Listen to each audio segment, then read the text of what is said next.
विद्या भारती। सखी सहेली। सभी सखियों सहेलियों को, श्रोताओं को और प्यारी बुआ आपको सोनाली पाठक का सप्रेम नमस्कार। नमस्कार। तो बुआ का भी ढेर सारा प्यार सोनाली बिटिया। और तुम जब इतना प्यार से कहती हो ना तो हमारे श्रोता तो खुश होते ही हैं, लेकिन बुआ भी खुश हो जाती है तुम्हारी, ये बात तो है।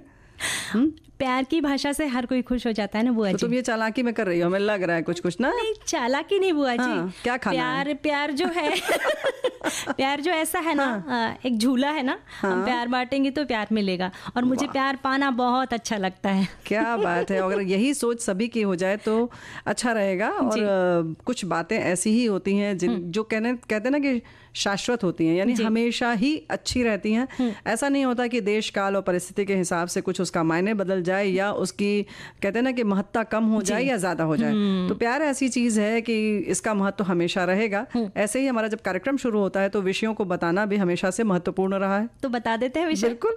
तो आज हम वो दिन याद करो में जब मोबाइल फोन खरीदा, यानी वो फोन जो छोटा सा फोन था वो भी हो सकता है, या फिर स्मार्टफोन आया कुछ दिनों बाद वो भी फोन हो सकता है, क्योंकि उसमें भी बहुत सारी गड़बड़ियां हुई होगी। गड़बड़ियां? हाँ, बहुत मजेदार बातें थी। हाँ, लोगों ने फोन लिया, उन्हें पता ही नहीं था कि कैसे उठाना है उसको, कैसे उठाना, कैसे बंद कह रहे करना हैं कि फोन हाथ में है। कह रहे हैं अब लो, बच्चों का नाम लिया, लो गुड्डन ने ला के दे तो दिया, अब समझ में नहीं आ रहा है, आवाज तो आ ही नहीं रही है। बच्चे उधर से चिल्ला रहे हैं मम्मी कान में तो लगाओ, लेकिन अब पता ही नहीं चल रहा। और कभी कभी मूवी देखने गए और फिर जोर जोर से उसकी जो रिंगटोन बजने लग गई, जो बगल में बैठे वाले लोग परेशान हो गए, भाई बंद करो फोन, तो समझ में रहा है बंद कैसे करें। बिल्कुल, ऐसी बहुत सारी चीजें हैं। फिर जब कान में ऐसे फोन लगा के और बात करते रहे छोटे से, तो पता ही नहीं चल रहा था, सामने वाला सोचता था कि हमसे बात हो रही है और पता लगा वो तो फोन पर बात कर रहे हैं। तो ऐसी तमाम बातें हैं, आप जरूर हमसे साझा कीजिए। अंक विलास में हम लेकर हाजिर हैं आज अंक 7।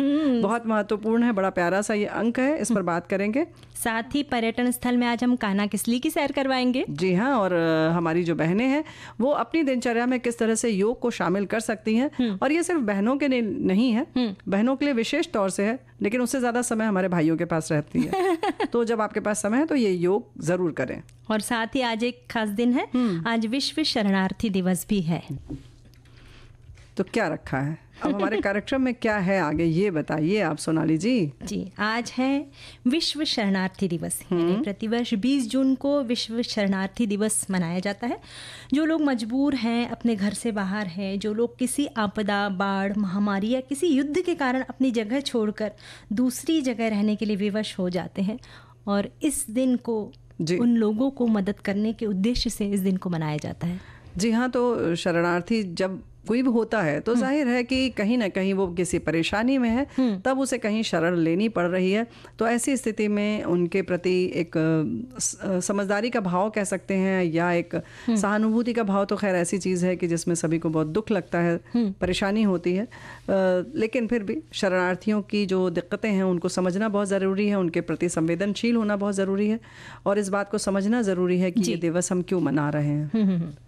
हमारे एक साथी लिखते हैं, इस दिन को मनाने का मुख्य उद्देश्य शरणार्थियों की शक्ति, हिम्मत और दृढ़ निश्चय को स्वीकृति प्रदान करना है।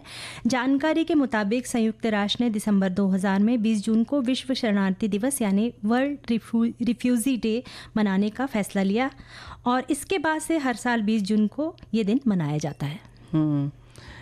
तो जाहिर है कि इस तरह से जब दिवस आता है, और हम बार बार कह रहे हैं कि कहते हुए भी ख़राब लगता है कि उनकी परेशानियां क्या हैं, दिक्कतें क्या हैं, लेकिन इसके लिए बिना कुछ कहे हमें खुद इन सब चीज़ों के प्रति संवेदनशील होना पड़ेगा।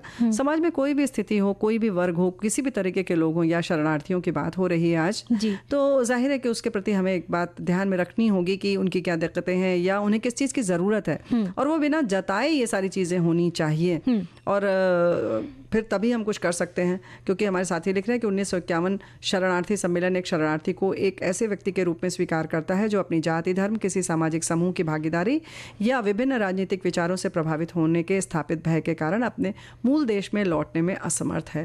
फिर इसका पूरा इन्होंने बहुत लंबा चौड़ा लिखा है कि विश्व पर क्या प्रभाव पड़ता है, क्या होता है।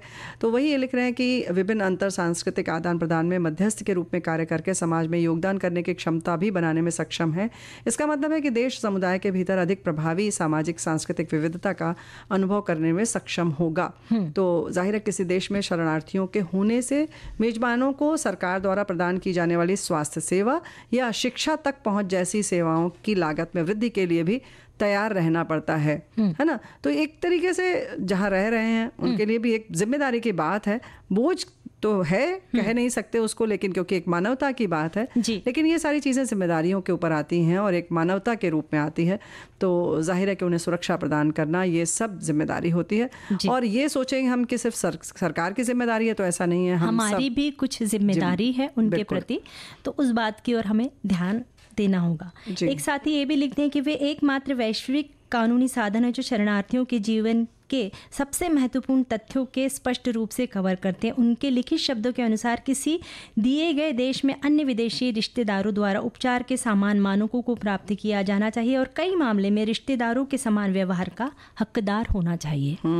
तो भाई कुल मिलाकर बात तो वही है जो सामान्य तौर पे भी होती है, लेकिन जब शरणार्थियों के लिए होती है तो जाहिर है कि थोड़ा सा हमें और अलग तरीके से सोचना पड़ेगा। जी हाँ, कि अवैध जो शरणार्थी हैं उनसे सावधान रहने की आवश्यकता है। ये बात बिल्कुल सही है कि हर सिक्के के दो पहलू होते ही हैं, तो हमें दोनों तरफ देखना होगा।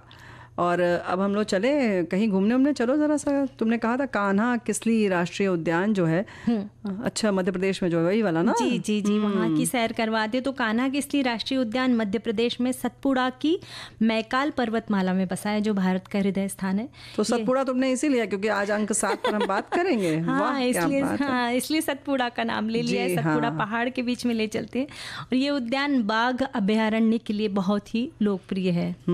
तो मध्य प्रदेश का जो है ये बड़ा अभयारण्य है। मंडला और कालाघाट के 2 राजस्व जिले में फैले हुए कान्हा राष्ट्रीय उद्यान को 1889 में आरक्षित वन घोषित किया गया था और 1955 में इसकी स्थिति को और मजबूत किया गया, उन्नत करके इसे राष्ट्रीय उद्यान बनाया गया। कान्हा राष्ट्रीय उद्यान का कुल क्षेत्रफल 1945 वर्ग किलोमीटर है और कान्हा राष्ट्रीय उद्यान जंगली जीवों की विस्तृत श्रृंखला के लिए आदर्श घर है। बाघ और अन्य वन्य जीव, सरीसृप, कीड़े और अनगिनत प्रजातियां यहाँ पर पाई जाती हैं। हाथी और फिर जीप की सवारी आप कर सकते हैं। इसी के माध्यम से इन वन्य जीवों को आप बहुत पास से देख सकते हैं। अद्भुत अनुभव हो जाता है ना जब इस तरह से हम घूमते हैं। और ये जंगल में बारहसिंघा, दलदली हिरण के लिए प्रसिद्ध है ये खास तौर से, और इसे कान्हा का गहना भी कहते हैं। और यहाँ जाने के लिए हवाई, सड़क और रेल मार्ग से आप जा सकते हैं। जबलपुर हवाई अड्डे से 175 किलोमीटर की दूरी पर कान्हा राष्ट्रीय उद्यान स्थित है और वहाँ से आप टैक्सी या बस से आगे जा सकते हैं। और समय क्या है, किस समय जाया जा सकता है? ये जो है अक्टूबर से जून का समय है, जो अच्छा समय माना गया है। और यहाँ पर वन्य जीवों के अलावा इस उद्यान में कान्हा संग्रहालय है, जिसका रख रखाव राज्य के वन विभाग द्वारा किया जाता है। और जो है खटिया या किसली गेट के पास ये संग्रहालय स्थित है। तो लापसी काबर जो है, ये लापसी नामक एक साहसी विशेषज्ञ शिकारी और गाइड जो थे, उन्होंने अपने खिलाड़ी साथियों की जान बचाने की कोशिश में खूंखार बाघ से लड़ते हुए अपनी जान गंवा दी थी और उन्हीं की याद में उस स्थान पर एक समाधि बनाई गई है। तो यहाँ पर ज़रूर जाइए। साथ ही यहाँ पर एक तालाब है जो श्रवण ताल के नाम से प्रसिद्ध है।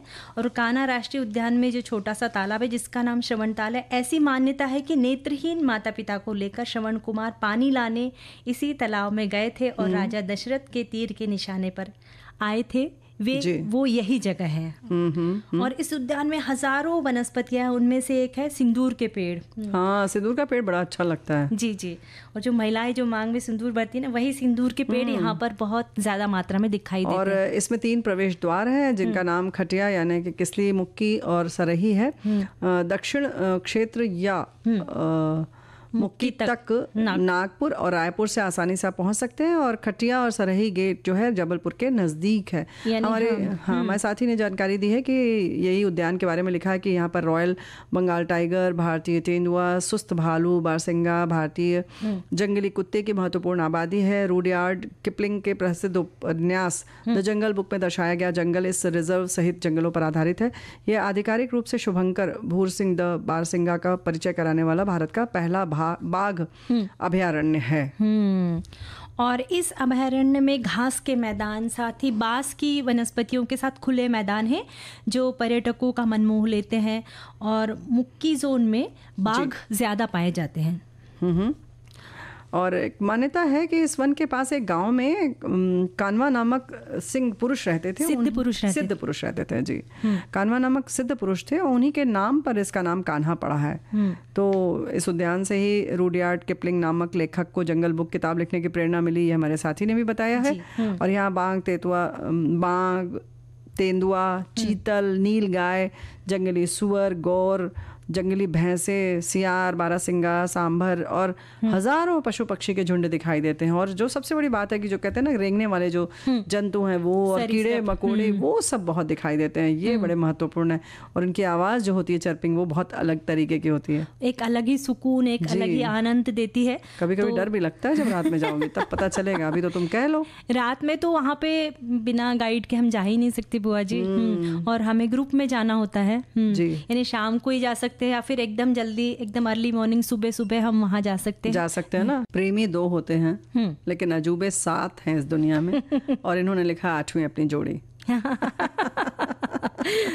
तो बात बिल्कुल सही है कि जोड़ी 2 की मिलकर ही बनती है। लेकिन आज हम बात कर रहे हैं अंक 7 की, और 7 के बारे में हमारे बहुत सारे साथियों ने बड़ी प्यारी प्यारी बातें भी लिखकर भेजी हैं। हम लोगों ने तो जानकारी हासिल की ही थी, बढ़ा कर रखा हुआ था कि बताएंगे कार्यक्रम में, लेकिन उतना ही हमारे साथियों ने उसमें बढ़ोतरी भी कर दी कि और भी चीज़ें हैं, है ना जी। तो 7 महाद्वीप की बात है तो हमारे साथी ने लिखकर भेजा है एशिया, अफ्रीका, यूरोप, उत्तरी अमेरिका, दक्षिण अमेरिका, ऑस्ट्रेलिया और अंटार्कटिका। तो ये तो बचपन से हम लोग रटते आ रहे हैं। जी जी जी।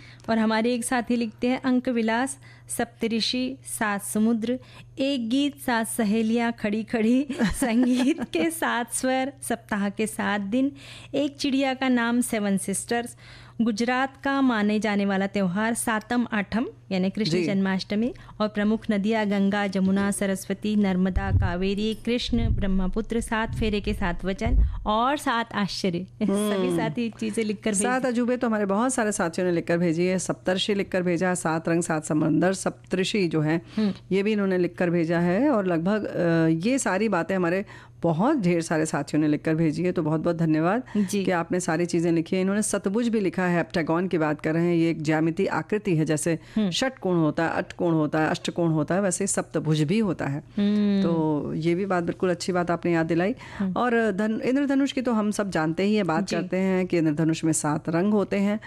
और इन्होंने ये लिखा है कि मेघ धनुष के 7 रंग, हाँ वही मेघ धनुष यानी इंद्रधनुष, और सप्ताह के 7 दिन, एक गीत भी इन्होंने लिख दिया है। तो लगभग यही बातें लिखी है। लेकिन वहीं हमारे एक साथी ने ये भी लिखकर भेजा है कि 7 स्वरों के बारे में जो भ्रांति है उसको भी स्पष्ट करते हुए इन्होंने लिखा है कि भाई 7 जो है वो कहना गलत है, क्योंकि 7 के अलावा और भी हैं जो कोमल और सब उन्होंने तीव्र भी लिख कर दिया कि 4 और हैं, लेकिन सुर तो 7 ही है ना, सा रे ग म प ध नि सा। जी।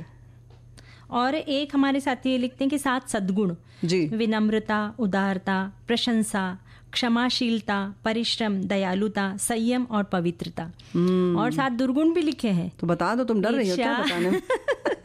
ईर्ष्या, क्रोध, आलस्य, लालच, भोग, आसक्ति और कामुकता।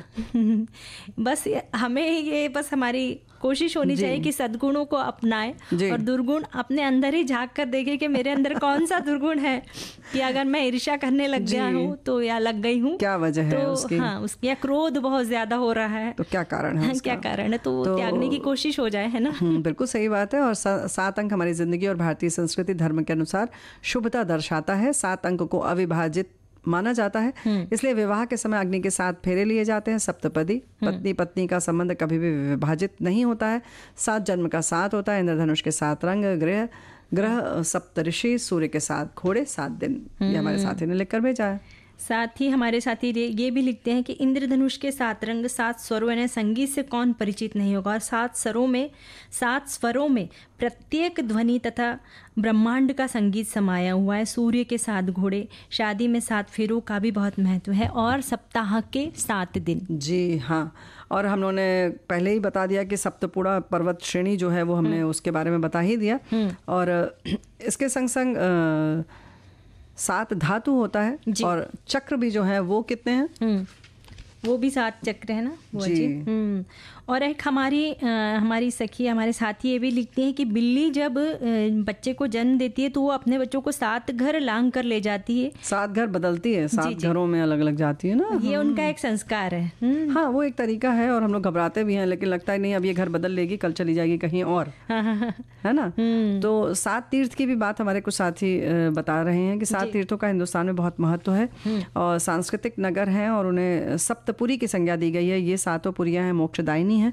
अयोध्या, मथुरा, माया, काशी, कान्वी, अवंतिकापुरी और द्वारावती और ये गेया और सप्तेशा मोक्षदायिका है। ये जी सप्तेता ये मोक्षदायिनी है। साथ ही शास्त्रों के अनुसार सूर्य देव के रथ के भी 7 घोड़े हैं। उनका रंग सफेद है। उन घोड़ों के नाम है गायत्री, वृहति, उष्णिक, जयति, तिष्टुम, अनुष्टुम और पंक्ति। इन 7 घोड़ों के सारथी का नाम है अरुण और देवताओं के जो हथियार होते हैं उन्हें पुराण में मुद्रा कहा गया है। उनकी संख्या भी 7 है। बहुत पुराने समय की अगर हम बात करें तो कहा जाता था कि पुराने समय में कि 7 पीढ़ी तक परिवार में मनुष्य के स्वभाव, गुण और आचरण का प्रभाव माना जाता था।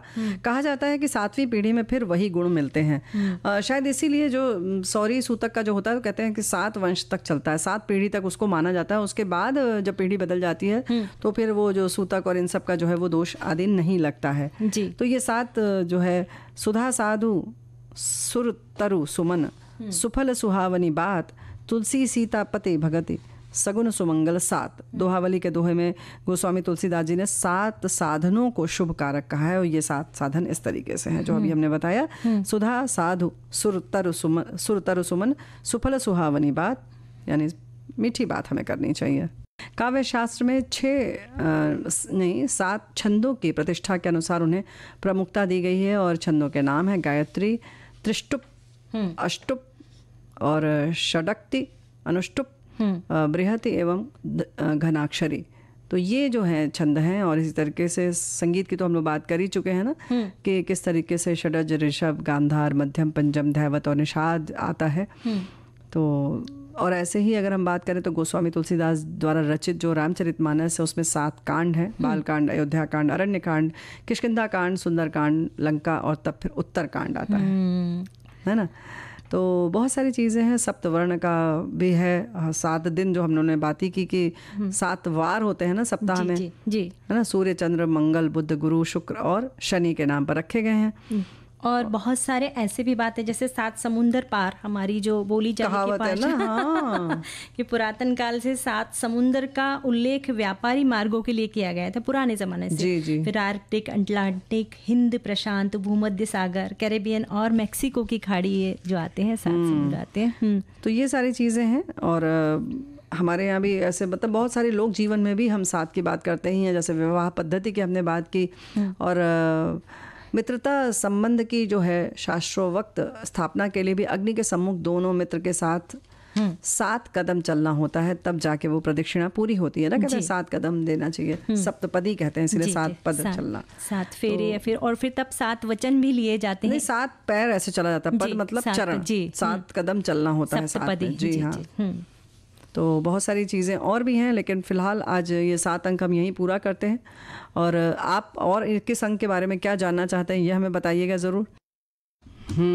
तो सपने सुरीले हों तो क्या बात है, और वो सपने अगर सच हो जाए तो क्या बात है। तो पहले सुरीली होना बहुत ज़रूरी है। आप ऊट पटांग सपने ना देखें, कोई और आपने देख लिया, जैसे कि बहुत सारी चीज़ें हैं। अब हमारे साथी लिख रहे हैं कि भाई आप आ जाइए घूमने के लिए और बड़े प्यार से इन्होंने बुलाया और इसलिए किस लिए ले चलूँगा, वैसे भी आपको विविध भारती से दूर करना है मुझे, तो ये सपना ये देख रहे हैं तो बड़ी अच्छी बात है, आपके सपने पूरे हों, सच हों। और देखो वैसे एक बात है, खैर छोड़ो ये बात, हम लोग कुछ और बातें करते हैं। देखिए ये जो हम लोग किस विषय पर चल रहे हैं जी, हम आज महिलाओं की दिनचर्या में इस पर हमारे भाई एक साथी बहुत नाराज हैं। अब ये तो नहीं कह सकते उनका पारा 7वें आसमान पर चढ़ चुका है। वो कह रहे हैं क्यों भाई आपने इसमें भेदभाव क्यों किया बुआ जी, क्योंकि क्या हम पुरुष नहीं करते योग। लेकिन भाई वहीं हमारे एक साथी ये भी लिख रहे हैं कि महिलाओं को तो समय ही नहीं मिलता योग करने का, तो किस तरह से करें। हमने तो पहले भी कहा था कि समय के दिक्कत है और काम का जो उनका तरीका है उसमें कैसे योग करें, सिर्फ हम ये बात कर रहे हैं और वो आप पर भी उतना ही लागू होता है, वो भी आप भी कर सकते हैं, है ना। जैसे होता यूँ है ना कि महिलाएं सिर्फ दूसरों के लिए ज़्यादा सोचती है कि मेरे बेटे को स्कूल छोड़ना है, उसे टिफ़िन देना है, उसका होमवर्क करवाना है, या फिर पतिदेव को टिफ़िन में अच्छी अच्छी सब्जियां देना है, या फिर बहुत अच्छे अच्छे कुछ पकवान बना कर देना है, या फिर घर का रख रखाव बहुत साफ सुथरे अंदाज में करना है, घर साफ रखना है, बाजार से सामान, ऐसा करते करते हुए खुद की ओर अनदेखा कर देती है। अच्छा, तो इसलिए फिर क्या होता है, अभी भी देखो हमारी ये जो बहन है कितना काम कर रही है, योग नहीं कर रही है, लेकिन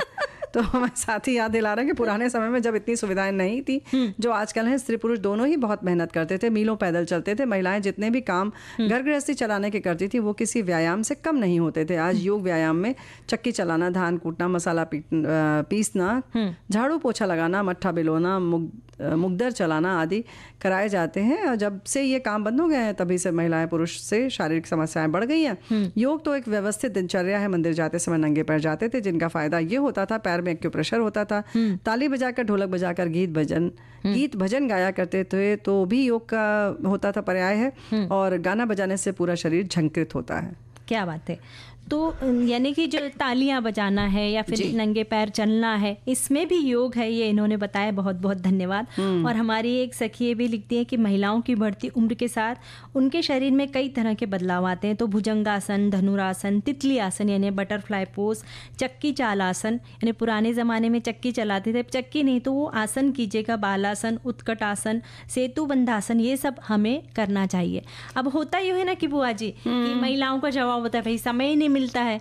अरे तो बिल्कुल नहीं मिलता है, तो तुम यही तो बताने के बैठी हो क्या? ये तो हम बताने के लिए नहीं बैठे, हम तो ये बताने के लिए बैठे हैं कि जैसे कि अब आपने वॉशिंग मशीन लगाया है और आपको वहाँ खड़े रहना है। चलो वॉशिंग मशीन में तो अगर फुल्ली ऑटोमेटिक है तो आप इधर उधर घूम गए, लेकिन जैसे कि अब दूध चढ़ा दिया आपने या चाय बन रही है तो आप थोड़ा सा अपने हाथ को एकदम सीधा करिए अपने कंधे के उसमें दूरी पर, और अपनी कलाइयाँ मुट्ठी बांध के कलाइयाँ गोल गोल 10 बार घड़ी की दिशा में और उल्टी दिशा में चला लीजिए। तो ये प्रयोग कर सकते हैं। हाँ, खड़े खड़े व्यायाम कर सकती हैं जी, हाथ को घुमा सकते हैं गोल गोल, ये कर सकते हैं। ऐसे कंधे से पूरा घुमा सकते हैं, जैसे कि पूरा जैसे चक्का चलाया जाता है वैसे। जो जब आप देखती होंगी कि एक्यूप्रेशर या जो होता है ना जहाँ पर व्यायाम करने जाते हैं जी जी, तो वहाँ पर जो जो करवाया जाता है वो सब आप घर में कर सकती हैं, है ना। और अगर जैसे डाइनिंग टेबल पे बैठ के खाना खाते हैं तो कोशिश की जाए कि अगर नीचे जमीन पे बैठ के खाना खाएं, फिर उठेंगे बैठेंगे तो उसमें भी बहुत थोड़ी एक्सरसाइज होती है। और फिर जैसे इसीलिए तो कुर्सी पे बैठती, डाइनिंग टेबल पर कोई नहीं बैठता। और कभी कभी लेकिन जब कुर्सी पर बैठे भी है ना तो क्या कर सकते हैं, जैसे कि आप तब तक खाना आ रहा है, चलिए हमारी बहनों के लिए तो ये नहीं है, लेकिन फिर भी अगर आप किसी समय बैठी हैं कहीं और तो आप दोनों पैर को अपने पैरेलल समानांतर कर लीजिए कुर्सी के उसमें, और उसके बाद पैरों को गोल गोल घुमा लीजिए, या कुछ नहीं तो धीरे धीरे अपने पैरों को जमीन तक धीरे धीरे ले जाइए और फिर आधे कुर्सी की ऊंचाई तक अपना उठाइए घुटने से। वो घुटने की एक्सरसाइज हो जाएगी, व्यायाम हो जाएगा। ऑफिस में बैठ के कर सकती हैं हमारी बहनें। और इसी तरीके से जैसे थोड़ी सी अपनी व्यवस्था देखिए, इसलिए महिलाओं के लिए विशेष तौर पर हम लोगों ने ये कहा है आज कि अपने रसोई घर में आप छोटा सा स्टूल रख लीजिए। तो जैसे ये हो गया तो आप वहाँ पर बैठ के कुछ सांस की जो है प्राणायाम कर सकती हैं। हाँ, है ना। अभी हम लोगों ने जैसे कि ये कलाई से घुमाने की बात कही, वैसे हम ताड़ासन कर सकते हैं खड़े खड़े होकर ना। जब तक मिक्सी चला रहे हैं तो आप ताड़ासन कर लीजिए, अगर मिक्सी ऐसी है कि आप हाथ छोड़ सकती हैं। टोस्टर में कुछ बन रहा है आप ताड़ासन कर लीजिए, कटी चक्रासन कर लीजिए, या जैसे कि होता है ना कि ताड़ासन किया उससे दाहिने थोड़ा घूम गए, बाएं घूम गए। तो ये छोटे छोटे आसन हैं, आप काम करते हुए करिए। और एक और बात है ना बुआ जी कि थोड़ा समय का प्रबंधन, कि अगर आप रोज 6 बजे उठते हैं तो अगर थोड़ा आधा घंटा पहले उठ गए, या 7 बजे उठते हैं तो आधा घंटा पहले अगर उठ के तब पूरा घर सोया हुआ है, शांति के साथ आप बैठ के जल्दी आधा घंटा एक्सरसाइज कर लीजिए।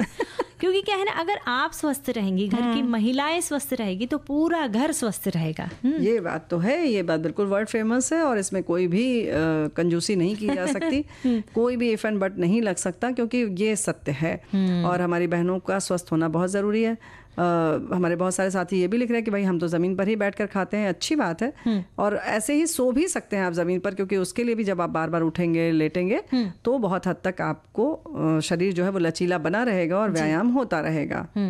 हमारी एक सखी ये भी लिखती कि आज पार्क में हल्की बूंदाबांदी होने के बाद भी सीनियर सिटीजन महिलाएं और नई उम्र की सभी योग पर ही बात होती रही। निस्संदेह सभी ने माना है कि योग सभी वर्ग के लिए लाभकारी है। योग कीजिए और निरोग रहिए। लेकिन बात हो रही है कि काम करते हुए कैसे करें। ऐसे ही जैसे अगर आप खड़े भी हैं और एक हाथ से काम भी कर रहे हैं, जैसे रोटी भी बना रही हैं आप, या रोटी तो चलिए नहीं बहुत ज़्यादा ध्यान देने की ज़रूरत है, सब्जी चला रहे हैं कर रहे हैं, तो आप अपना पैर जैसे थोड़ा सा ज़मीन से उठा लीजिए दाहिना, और उसको जो टखना होता है वहाँ से आप गोल गोल घुमा सकते हैं। जैसे हाथ की कलाई हम जैसे घुमाते हैं वैसे ही पैर का घुमा सकते हैं। वैसे ही घड़ी की दिशा में, विपरीत दिशा में, वैसे ही दाएं बाएं पैर का कर सकते हैं, है ना। दीवार पर हाथ लगाया, बाएं पैर को आपने कूल्हे से पूरा हिला लिया, आगे पीछे झुला लिया, जिसको कहते हैं ना पालने की तरह, उसको झुला लीजिए। ऐसे ही व्यायाम है, जैसे घुटने से कर सकते हैं आप। ऐसे ही कमर को पकड़ के पूरा कमर गोल गोल घुमाया जा सकता है। गर्दन वाली बात तुमने कही ही। वैसे ही आंखों की भी जो है एक्सरसाइज हम कर सकते हैं। आंखों को ऊपर नीचे देखें, पुतलियों को दाएं बाएं घुमा लें अच्छी तरीके से, गोल गोल घुमाएं अच्छी तरह से। तो देखिए इस तरीके के जो है व्यायाम आप आराम से कर सकते हैं। आंखों के साथ ही बुआ जी जीभ को भी में पूरा घुमाना है, जीभ को बाहर निकालना है। कैसे, ठीक से बताओ फिर। जीभ बाहर निकालिए पूरा मुंह खोल के, उसके बाद में दाहिने और बाएं तरफ भी जीभ को बाहर ले जाइए। हाँ, और फिर अंदर ही अंदर पूरा घुमाइए। जीभ की भी एक्सरसाइज बहुत जरूरी है। मैंने ऐसे पढ़ा है कि मस्तिष्क, हमारा ब्रेन एक्टिव रहता है इस एक्सरसाइज से। ये छोटी छोटी एक्सरसाइज हम लग रहा है तुम कर रही हो आजकल। बहुत एक्टिव है ब्रेन। देखो भाई इसमें यही है कि आप अपने दांत के बाहर जो मसूड़ा है वहां से आपको गोल गोल पूरा घुमाना है, और होंठ के अंदर रहना चाहिए जीभ, और ऐसे ही पूरा गोल गोल पूरा जितना हो सकता है आप उसकी गोलाई बढ़ाएं और वैसे ही करें। ऐसे ही हाथों को भी जब हम कंधों पर रख लेते हैं, यानी उंगलियों को कंधे पर रख लीजिए, और उसके बाद आगे कोहनी को पूरा जो है ना अपने आगे चेहरे के आगे जोड़ लीजिए पहले, और फिर पूरा जितना हो सके पूरा गोल गोल घुमाइए हाथों को। ऐसे ही विपरीत दिशा में भी सारे व्यायाम करने हैं, लेकिन इन सब के बीच में आराम करना बहुत ज़रूरी है, यानी जो शवासन है वो भी करते रहिए। तो भाई वो दिन याद करो, कोई 15 साल पहले मैंने मोबाइल खरीदा था। वो एक टच फ़ोन था, सिर्फ फ़ोन करने और कॉल रिसीव करने के काम आता था। 5 साल मैंने उसे चलाया था। आज मेरे पास नए फीचर वाला फ़ोन है, जिससे मैं आपको संदेश टाइप करके भेज रहा हूँ। आजकल के मोबाइल फ़ोन में क्या नहीं है। बहुत सही बात आपने कही, इसीलिए तो कह रहे हैं कि वो वाले मोबाइल फ़ोन याद करिए जिसमें कुछ भी नहीं था लेकिन मज़ा बहुत था। एक ही बटन दबाओ कॉल हो जाती थी, एक ही से मिस कॉल भी दिख जाती थी, एक ही से सब कुछ दिख जाता था। बहुत सारी बार बटन दबाना पड़ता है। हर चीज़ के ना फायदे और नुकसान दोनों होते हैं बुआ जी। तो मैं साथी लिख रहे हैं, जब मैंने पहली बार मोबाइल खरीदा तो मुझे उसको ठीक से चलाना नहीं आता था। मैंने उसमें गाना लगाया तो बंद ही नहीं हो रहा था, आवाज़ ऊंची भी कम ना हुई। रास्ते में लोग मेरी तरफ देख रहे थे कि इसको क्या हुआ है। जैसे तैसे घर आई तो जान में जान आई, मोबाइल बंद करवाया। वो बात याद करके आज भी हंसी आ जाती है। बात तो सही है, ऐसे घबराने लगता है दिल ना कि अब क्या करें, कहाँ चले जाएं। अच्छा, आवाज़ ऐसी चीज़ है कि आप उसको छुपा भी नहीं सकते। एक हमारे साथ ये लिखते, जब पहली बार मोबाइल खरीदा तो अपने साथ तकिए के नीचे रख के सोया करता था, मगर बाद में ये जाना कि ये काफ़ी नुकसानदायक होता है। ये अलग ही तरह का एहसास, उमंगे तरंगे दिल में हिलोरे मारा करती थी, और एक पल के लिए भी मैं अपने मोबाइल फ़ोन को अपने से अलग करना मंजूर नहीं करता था। सच मानो एक अलग ही तरह का अनुभव था। बिल्कुल सही बात है। हमारे साथी लिख रहे हैं 2002 की बात है, हमारी संस्था में तो बड़ा मोबाइल आया था, बड़ा वाला मोबाइल था। कभी कभार उसे हम यूज़ करते, बाकी सब के पास शौकिया बात करने के लिए लालायित रहते थे स्टाफ सारा। चार्जेस महंगा था तो बात फटाफट किया और काट दिया। लेकिन जब पहला एक मॉडल आया, बहुत पॉपुलर था, हमारे साथी लिख रहे हैं, आए तो सभी इस दौड़ में ऐसे कूद पड़े जैसे स्वर्ग से अमृत बट रहा हो। हम भी थोड़ा कर्ज मिलाकर फ़ोन खरीद ही लिए। पोस्ट पेड फ़ोन पर 325 रुपये रेंट देना और बात करने का चार्ज अलग, काफ़ी महंगा पड़ता था। लेकिन फ़ोन रखकर हम मैनेजर और मालिक से ज़्यादा औकात वाले जो बने थे, पहले 10-20 लेकर फिर किसी को फ़ोन बात करने को देते, और बात करते तो उसे जल्दी करो कि धौंस भी जमाते थे। क्या ज़माना था। छोटे से घर में 7 फ़ोन है, कोई घुड़की और धौंस नहीं। नाती पोते उसी से बहल रहे हैं, पढ़ भी रहे हैं, और हम भी घर में बैठे उंगलियां फेसबुक के पेज पर टीपते रहते हैं। स्वास्थ्य भले थोड़ा गड़बड़ भी हो तो भी इससे जैसे मनोरंजन हो रहा है, तमाम जानकारियाँ भी हासिल कर रहे हैं। हमारे एक साथी ये भी लिखते हैं कि हमारा पहला फ़ोन था, उसमें अनलिमिटेड सॉन्ग्स और डाउनलोड का ऑप्शन था। मुझ पागल को जैसे और कोई से मतलब ही नहीं रहा। बस सारा दिन गीतों का कलेक्शन करती रही। अंत में एक दिन लॉक करके अनलॉक वाला नंबर भूल गई और दुकान में जाके खुलवाना पड़ा। सब गाने चले गए उसमें से, पता ही नहीं कैसे। ओहो ऐसा भी होता है। बिल्कुल सही बात है, होता था और अभी भी लॉक हो जाता है तो दिक्कत तो होती ही है। और हमारे साथी ये भी लिख रहे हैं कि हाल ही में स्मार्टफोन जेब से कब सरक कर गिर पड़ गया, बहुत खोजा नहीं मिला, दुखी होकर दूसरा फ़ोन लेकर घर आ गए। दुखी मन से सेटिंग कर रहे थे, तभी खबर मिली किसी भले आदमी को फ़ोन मिला और मुझे खोज रहा था। आखिरकार फ़ोन मिल गया। जब नए फ़ोन को देखते रहे जो हमें मजबूरी में लेना पड़ा था। हमारे एक साथी ये भी लिखते हैं कि जब मोबाइल फ़ोन खरीदा था, जब एक नए सपनों से भरा था, एक छोटा सा सितारा था, चमकता स्क्रीन टच में सजीव जैसे सपनों में रंग भरे दिल से नज़दीक, पहली घंटी की धुन मन में खुशी की मिठास, दोस्तों से बातें जैसे दूरियां हो गई पास, पहला मैसेज और वो उत्साह हर शब्द में छुपा था, अनोखा था सा राज, फोटो खींचते हुए हंसते चेहरे, हर पल की यादें जैसे हो गए नए नए, वो गेम्स खेलना, रात भर गाने सुनकर जागना, हर लम्हे को जिंदा दिल से लगाना। समय बीत गया, अपडेट्स भी आए, पर वो पहली खुशी दिल में रह कर समाई। बिल्कुल सही बात है। लगभग मतलब सबकी अलग अलग यादें हैं। जैसे हम लोगों ने पहले ही कहा था कि समझ में ही नहीं आता था कि कहाँ से शुरू होगा, क्या होगा, और हम लोगों ने तो वाकई ऐसे ही कहते हैं ना कि ट्रायल एंड एरर में ही सीखा है कि कैसे क्या करना है। फिर कुछ गलती हुई, फिर कुछ गलती हुई और सीखते चले गए, क्योंकि उसकी तो फिर किताब पढ़नी पड़ती है अगर ठीक से आपको। तो बहुत सारी और भी बातें हैं। सब ने भाई अपने अपने ढंग से बातें कही हैं। भाई कुछ ने लिखा है कि 14 रुपये इनकमिंग, 14 रुपये आउटगोइंग लगती थी, तब हम मोबाइल पर नंबर देकर एसटीडी से वापस कॉल कर लिया करते थे, क्योंकि एसटीडी से फ़ोन करने के 2 रुपये लगते थे। और उसका स्नेक वाला गेम आज भी याद है, पॉइंट खाते जाओ सांप बड़ा होता जाता था। वो वाकई बड़ा मज़ेदार होता था और उसकी जो है ना गति भी बढ़ती जाती थी। हमारे एक साथी ये भी लिखते कि मेरे पास मोबाइल था और उससे फ़ोन में या तो गेम खेलता था, रेडियो सुनता था, फिर चैनल विविध भारती का FM गोल्ड और FM रेनबो ही सुनता था। बाकी चैनल भी मुझे पसंद थे, साथ में पुराने गाने, जब मेरी दादी भी जीवित थी वो भी सुनती थी गाने। पहला मोबाइल हाथ में आया था तो मेरी मुट्ठी में आ जाता था और 50-100 रुपए का कूपन लाते थे रिचार्ज करने के लिए, पर आज का मोबाइल बहुत बड़ा है, पूरे हाथ में आता ही नहीं। ये भी तकलीफ की बात है। बात तो सही है। एक हमारे साथी ये लिखते हैं कि मेरी बेटी जो बहुत बड़ी पोस्ट पर थी, उसने मोबाइल खरीदा और मोबाइल बहुत महंगा था, 50,000 का था। तब 1 मिनट में 16 रुपये चार्ज लगता था। मोबाइल 1 साल मेरे पास रहा। नवरात्रि में गरबा खेलने गई थी, मोबाइल को स्कूटर की डिक्की में रखा। देर रात जब घर के लिए निकले तब फ़ोन चोरी हो गया था। कई महीनों तक दुखी रही थी, लेकिन समय रहते भूल गई। उसके बाद छोटा फ़ोन खरीदा, तब स्मार्टफोन आ गए, तब से सिर्फ और सिर्फ मोबाइल जो है वो खरीदते हैं ये। तो भाई ये तो सारी बातें होंगी मनोरंजन की, लेकिन हम बात कर रहे हैं फिर से कि याद दिलाने के लिए कि योग ज़रूर करें आप, क्योंकि हमारे साथी ने बताया कि योग हार्मोन संतुलन को बनाए रखने में सहायक होता है। महिलाओं के शरीर में जीवन भर हार्मोन्स उतार चढ़ाव हो सकता है। यौवन से अधिकांश महिलाओं को मासिक हार्मोन चक्र का अनुभव होता है। वे माता पिता बनने का फैसला करती हैं तो गर्भावस्था में हार्मोनल परिवर्तन होते हैं। रजो निवृत्ति के कारण प्रबंधन के लिए हार्मोनल चुनौतियों का और एक और सेट आ सकता है, जिसमें नींद न आना और हॉट फ्लैशेस शामिल हैं। तो सौभाग्य से नियमित योग अभ्यास आपके हार्मोन्स को संतुलित करने में मदद कर सकता है, जिससे मासिक धर्म, रजो निवृत्ति, अन्य हार्मोनल असंतुलन से संबंधित लक्षण अधिक सहनीय हो सकते हैं। उदाहरण के लिए योग को PMT के लक्षणों को काफ़ी हद तक कम करने के लिए दिखाया गया है। इसका मतलब मूड स्विंग, सूजन और त्वचा की समस्याओं जैसे लक्षणों में कमी हो सकती है। तो भाई योग करिए और स्वस्थ रहिए। योग करिए और निरोग रहिए और विविध भारती सखी सहेली से जुड़े रहिए। और अब हम लेते हैं इजाज़त। आप सभी को सोनाली पाठक और बुआ का नमस्कार। विविध भारती।